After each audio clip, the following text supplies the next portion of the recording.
Hi everyone, welcome back to Off the Cuff podcast. Today we're diving into a game series that's special to so many of us. Life is Strange. It's a series packed with emotional stories, memorable characters, and a unique take on joy and consequence. Today we'll be covering the early games, the newer releases, and discussing what makes this series so unique. Yep, and if you've played the series, you know exactly what we mean. The game tackle tough topics and let us step into lives that feel real and honestly keep kind of heartbreaking sometimes. So, whether you're new to the series or a fan of every single game, let's jump right into what makes Life is Strange so powerful and break down the highlights of each game. All right, starting with the original Life is Strange, which came out in 2015. Remember Max Caulfield? A shy high school photography student who discovers that she can rewind time. But it's not just about the power, it's what she does with it. This game really digs into friendship, fate, and the struggles of growing up. Yeah, especially with Chloe Price, Max's best friend, who's going through her own trauma. That friendship made the story so personal. I think that relationship between Max and Chloe is what hooked so many people. And then came Life is Strange Before the Storm, which was actually a prequel focused on Chloe and her friendship with Rachel Amber. We'd only heard about Rachel in the first game, so it was cool to finally see who she was and understand why she meant so much to Chloe. No time powers here, but the emotional storytelling was intense enough. Then in 2018, the series took a different turn with Life is Strange 2. This time we followed two brothers, Sean and Daniel Diaz, on a road trip after a life-changing tragedy. Daniel has telekinetic powers, but this time the player controls his older brother, Sean, who's more of a mentor and protector.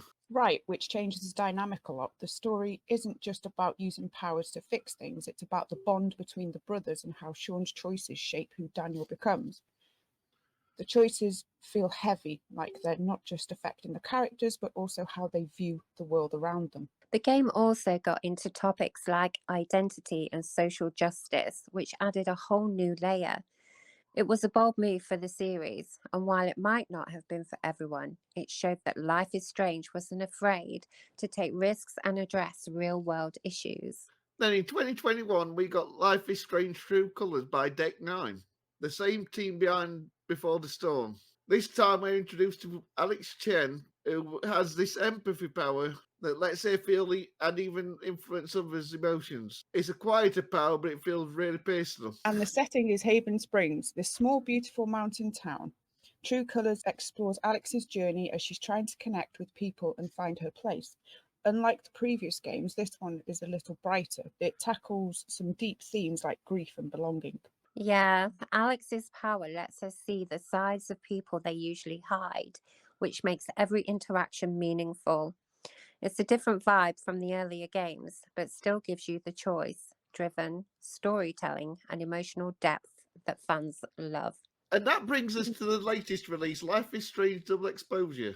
This game takes us to Kaodinbay and reintroduces Max Caulfield, who has the power to shift between two parallel timelines. We are once again diving into fresh themes and exploring a brand new protagonist's life. I love that they're keeping the tradition of blending a supernatural element with real life struggles. From what we've seen, this game explores themes like overcoming grief, rebuilding family ties, and it seems like the developers have taken everything fans loved about the earlier games and refined it. Exactly. Early feedback says it's an emotional journey that digs into family bonds, personal growth, friendships. It feels like this series is maturing with each installment, but it's still keeping those powerful choices that made Life is Strange stand out. So there you have it. The Life is Strange series has come a long way, but it's kept that heart and soul that makes it so special. Each game brings something fresh while keeping the focus on real relatable characters. And if you haven't played them yet, you're in for some truly memorable stories. These games are packed with moments that stay with you long after you've finished them. So, what about you all listening? Which game was your favourite, or which choice are you still thinking about? Let us know on social media or drop a comment down below. And don't forget to subscribe and leave a review if you enjoyed the episode. All right. Thank you all for joining us on this journey through Life is Strange. Until next time, stay curious, stay connected, and remember, sometimes life really is strange.